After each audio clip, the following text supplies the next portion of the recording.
Hello friends, நீங்கள் நம்ம temptation கிச்சனில் நம்ம ட்ரை பண்ண போகிறது mix veg pakoda.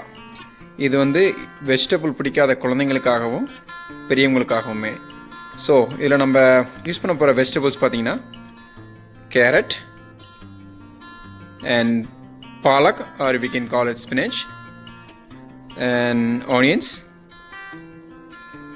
Soft coriander, chopped curry leaves, கொஞ்சம் red chili, whole red chilies, and then we have கடலை மாவு,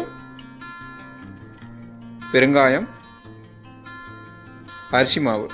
கடலை மாவு வந்து 2 கப்பு, அரிசி மாவு 1/2 கப்பு, ப்ளஸ் சோம்பு, இங்கே red chilli powder, salt, turmeric powder. இவ்வளோ தான் ஃப்ரெண்ட்ஸ் நமக்கு தேவையான இன்க்ரீடியன்ட்ஸ். இப்போ நம்ம என்ன போகிறோம்னா இந்த வெஜிடபிள்ஸ் எல்லாம் ஒன்றா போட்டு, ஈவன் இந்த ரெட் சில்லிஸை இதை நம்ம உடச்சி போடுறோன்னா போட்டுக்கலாம். இட்ஸ் யூ ஓன் ப்ரிஃபரன்ஸ் தான். அதுக்கப்புறம் நம்ம மற்ற இன்க்ரீடியன்ஸ் எல்லாம் ஆட் பண்ண போகிறோம்.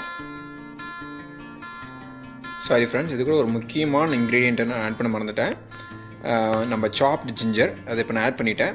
ஆல்சோ இது கூட நான் கொஞ்சம் அசஃபோடிட்டா போட்டிருக்கேன், ஒரு 1/2 டீஸ்பூன் அசஃபோடிட்டா, பெருங்காயம்னு சொல்லலாம். நீங்கள் இன்னொன்று வந்து சோம் ஆட் பண்ணியிருக்கேன், 1 டீஸ்பூன். இப்போ அது கூட பார்த்தீங்கன்னா 1 table spoon salt, 1 table spoon red chilli powder, 1/2 table spoon turmeric powder, இது எல்லாத்தையும் ஆட் பண்ணியாச்சு. இது வந்து சால்ட்டாக இருக்கட்டும், ஸ்பைஸியாக இருக்கட்டும், இது உங்களுக்கு தேவையான அளவுக்கு நீங்கள் அட்ஜஸ்ட் பண்ணிக்கலாம். இப்போ இது எல்லாத்தையும் நான் ஒன்றா மிக்ஸ் பண்ண போகிறேன்.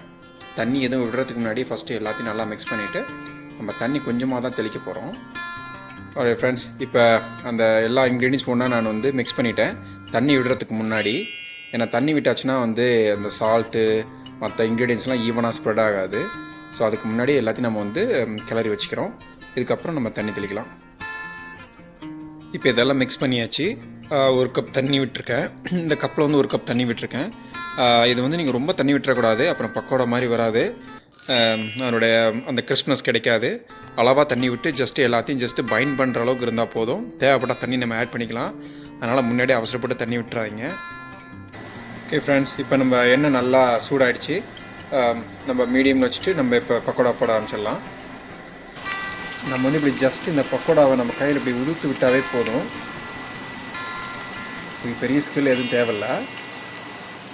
ஒரு 2-3 மினிட்ஸ்க்கு அப்புறம் இப்போ இந்த பக்கோடாவெலாம் நம்ம லைட்டாக உடச்சி விடணும், இல்லைனாக்கா ரொம்ப பெரிய பெரிய பீஸாக இருக்கும் வந்துடும்.